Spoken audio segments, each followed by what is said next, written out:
Coucou Nestalia, Coucou Madeleine. ça va bien? Oui, ça va et toi? Ça va, ça va. Ouais. Est-ce que tu peux nous parler un petit peu de ce que tu as fait pendant ta mission? Ouais, durant ma mission, j'ai fait beaucoup de choses. Auparavant, j'ai fait des yaourts, des fromages et des fleurs dans une ferme bergerie qui s'appelle Ferme de l'Ermitage. Après, j'étais dans une autre association qui s'appelle Eden, là où j'ai rentré des factures dans une base de données pour faciliter le fonctionnement de l'entreprise. Après, j'étais dans un collège qui s'appelle Collège Clément Marot à la Croix-Rousse. Là, j'ai fait l'initiation au créole avec les élèves. Là, c'était super bien. Les élèves m'ont appelé madame parce que c'était pour eux une prof. Alors, pour finir cette séance de travail, là, les élèves ont organisé une petite soirée là où ils ont fait des scénettes en créole.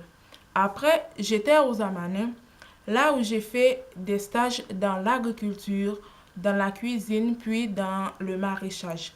Pour le maraîchage, c'était super bien. Là, j'ai appris pas mal de trucs là parce que pour moi, c'était inévident parce qu'en Haïti, je savais pas faire les trucs là. C'était super bien. Du coup, que dirais-tu de l'ambiance sur tes lieux de travail? Alors, je peux dire que sur mes lieux de travail, c'était en famille.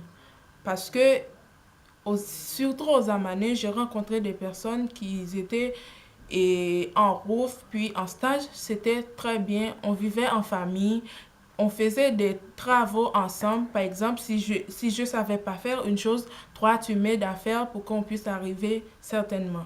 C'était super bien. Ok, et du coup, tu t'es bien senti, hein, à ce que j'entends dans ton travail. Ouais, ouais, ouais. Ouais. Et tu t'es senti comment en général en France?